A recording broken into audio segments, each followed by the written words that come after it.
हमने उनको बताया है कि कितने बरसों से भारत में पाकिस्तान की तरफ से जो उनके एडेड प्रमोटेड ट्रेन टेररिस्ट आकर भारत में आतंक मचा रहे हैं, है वो मुंबई का ब्लास्ट हो, ट्रेन ब्लास्ट हो, जम्मू कश्मीर के असम्बली के सामने जो सुसाइड बॉम्बर का ब्लास्ट हो, फिर पुलवामा हुआ, उससे पहले पठानकोट, फिर पिछले साल रेसी में एक बस के ऊपर गोलियां चलाई गई।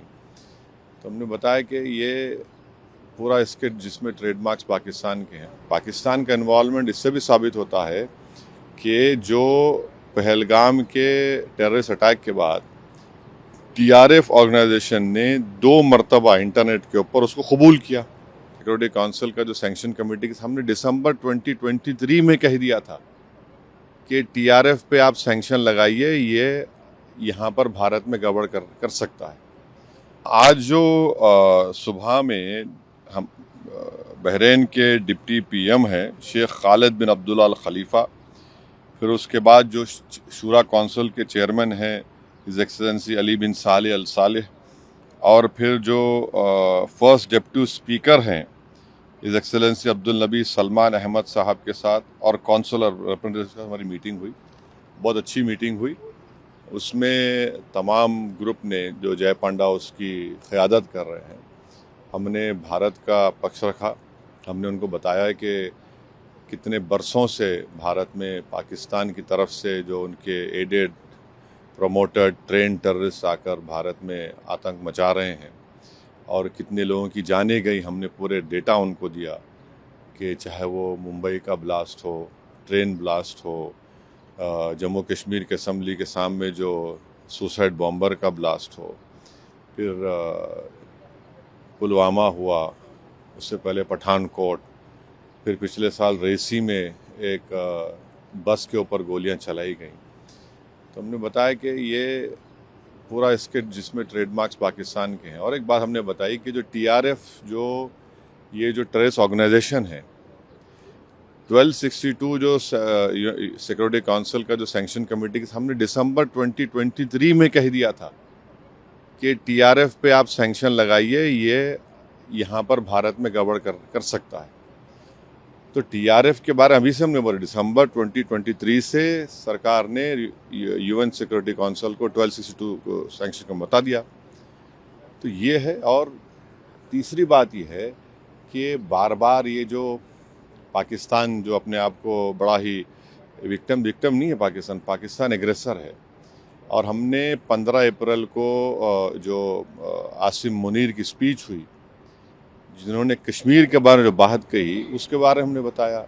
और फिर देखिए, पाकिस्तान का इन्वॉल्वमेंट इससे भी साबित होता है कि जो पहलगाम के टेररिस्ट अटैक के बाद टीआरएफ ऑर्गेनाइजेशन ने 2 मरतबा इंटरनेट के ऊपर उसको कबूल किया। और भारत सरकार ने, जो हमारे एक्सपर्ट्स ने, साइबर के एक्सपर्ट्स ने मालूम किया, तो वो तो पाकिस्तान के मिलिट्री कैंटोनमेंट के करीब से उन्होंने उसको इंटरनेट पे डाला। वो तो फुटप्रिंट्स निकल नहीं सकते। और तीसरे, हमारी देश की जो प्रीमियर इन्वेस्टिगेटिव एजेंसी एनआईए ने केस रजिस्टर किया है, तो इसमें पूरा इसका इन्वॉल्वमेंट है। और फिर भारत तरफ से जो एक्शन लिया गया, तो पहले 9 मुकामात को हमने निशाना बनाया जो यूनाइटेड नेशन के डेजिग्नेटेड टेररिस्ट ऑर्गेनाइजेशंस का ऑफिस है, और पाकिस्तान ने बेहूदगी की। तो फिर 9 और 10 को वो एयर बेसिस पर उनको सबक सिखाया गया। तो ऑल इन ऑल हम बता रहे हैं कि भारत तो चाहता ही नहीं है, हमारा कंटिन्यूसली एक पड़ोसी मुल्क भारत में इंस्टेबिलिटी पैदा करना चाह रहा है, भारत में हिंदू मुस्लिम नफ़रतों को बढ़ाना चाह रहा है, और उन्हीं के पास से ये टेररिस्ट आते हैं, ये सब तमाशे करते हैं।